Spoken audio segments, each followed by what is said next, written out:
ayun na nga, kung gusto nyo mag side trip dito sa Bataan, meron silang tinatawag ditong Bataan of the North. Batanes. Ay, Batanes of the North. Sorry. Kung saan dito makakita ang magandang tanawin view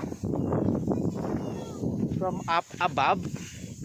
Kaya ngayon naglalakad kami pataas, paakyat, medyo ayan, mabuhangin. So dun banda yung babaan ninyo, maglalakad ko na lang dito paakyat. Ayan. Ang ano? Pero man pantukod. Medyo pataas tong trail natin. Uy, Bads, nadudulas ako. Yun lang yung mahirap dito, ano siya, mabuhangin. So feeling mo madulas siya.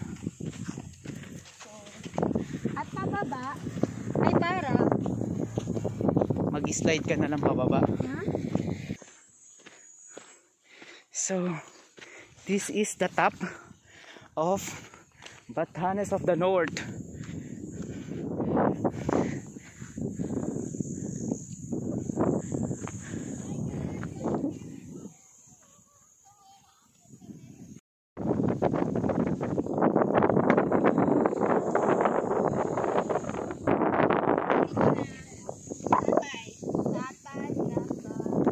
O dahan-dahan lang tayo, inch by inch.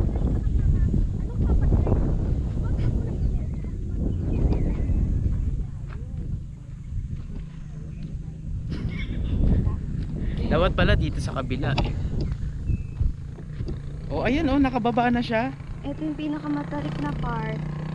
Dahan-dahan lang oh. Oh, dito ka sa kabila. Dito ako so I can hold like the grass. Ah, sige. Dahan-dahan lang tayo oh. Oh. Oh. Oh. Oh. Oh. Oh. Thank you. Bago mo ano yung weight mo sa ano, titignan mo muna kung So, madulas siya. Oh. okay. Oh. Oh. Oh. Ayan oh, doon ka umawak. Oh, umakyat, tumayo ka. Doon ka sa grass, doon ka umawak. Yan. Ayan oh, oh. Shit, padulas ako. Iling, sige. Oh. Oh, dito ka kasi umawak oh. Ito oh. Oh, ayan. Oh. Oh. Oh. Oh. Tumayo ka. Oh. Oh.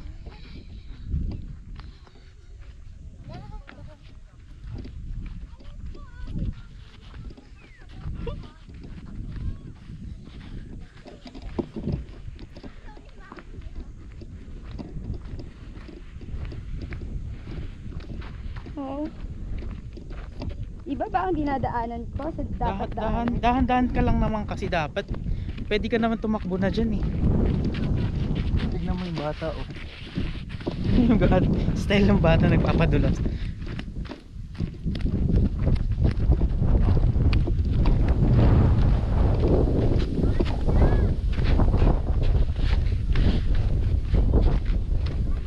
Ang expected ko ano eh, may hagdan. Nakakawal ka sa mag-aakyat. Ganyan matatakotin ka. Sa heights. Pati sa pagla.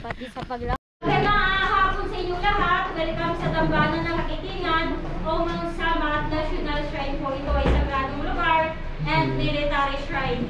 At sa inyong pagbisita, may susundin po kayong tour flow and shrine rules po. Kaya please pause the video para may idea po kayo sa rules and tour flow ng Mount Samat. Pamas po kayo.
at nag-start po sa tour flow para maiwasan ng salubungan sa ibang turista. Yan po, nandito tayo ngayon sa briefing area. Pagkatapos po, yung way natin lahat paakyat ay roadside po, kalsada papunta sa cross.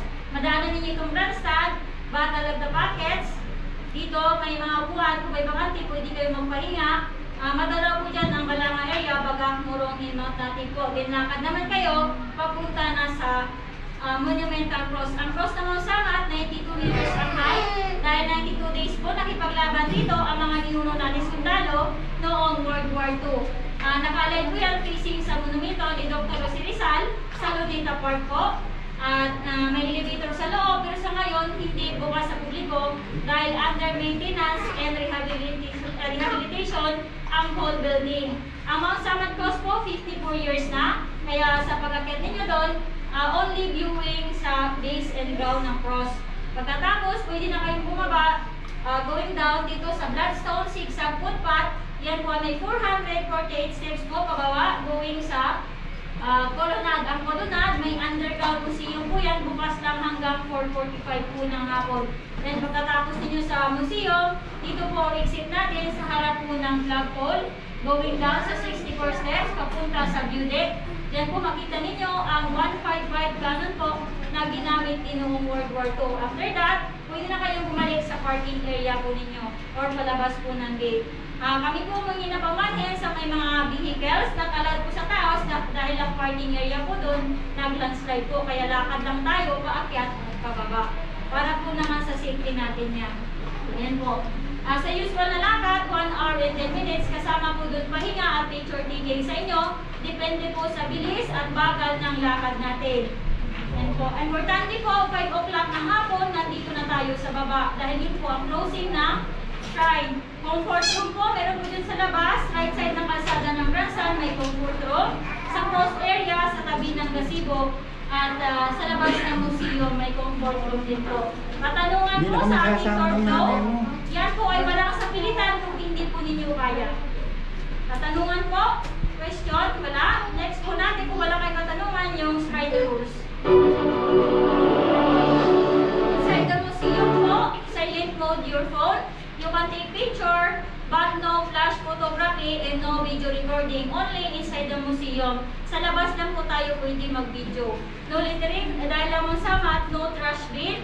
Kaya bawal magkalat at mag-iwan po ng ating mga basura. Basura po natin, uwi natin.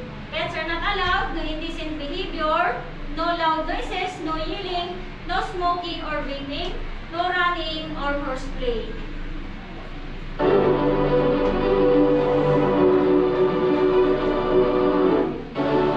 Keep off the grass, no firearms, no picnic, no eating na po doon. Hindi rin po pwede dito ang mga nakalasim po na inumin. At sa pag-akyat ninyo, bawal din po magdala ng pagkain. Kaya kung may pagkain kayo, dito lang po allowed sa baba, kainin sa taas, hindi pwede. Ang pwedeng dalhin lang, only water at juice na pwede po ninyong mainom sa taas. Wala pong tindahan doon, kaya kung maaari, pwede kayong magdala ng tubig ninyo. No permit, no approval, no flying of drone po inside the shrine, and appropriate clothing naman po is required pag nagbisita po tayo dito. And additional reminder, no TikTok, no Zumba inside the shrine po. Yan lahat ang rules and regulations po ng Mount Samat. May tanong po kayo? Wala? Kung wala, kayo na po mag-decide kung kaya po ninyo umikot sa 800 meters na tour flow. Salamat po sa pagkinig. I hope ma-appreciate ninyo ang lugar. Sa paglabas natin, kailangan po lahat may tatak sa left hand o kaliwang kamay. Yan po, pila na po tayo. So nandito na nga tayo sa Bataan Monumental Cross. Papunta tayo, paakyat tayo ngayon. So meron tayong mga 7 stages. So ang pinakauna yung sa briefing. Ayan, one of the historical events in the Philippines, Batanes. Bataan. Iniwan ko yung sombrero.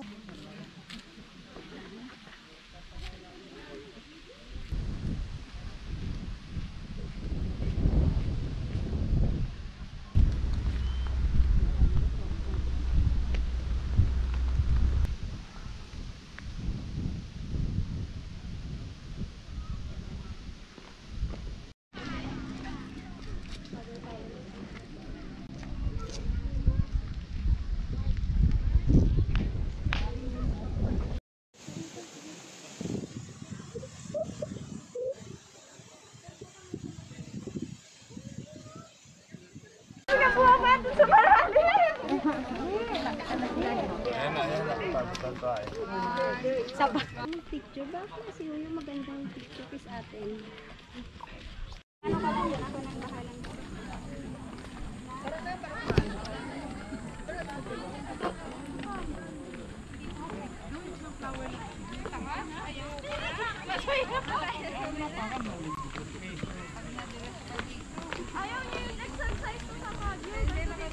Bilangin mo, 92 steps. 400? Ay, 400. 92 meters. Kasi 92 ano, inamatay. 400 steps. Ito, yung 92 na sinasabi niyo ito. Cross. Masisira ko pala ito. Akala ko yung ano ng bato.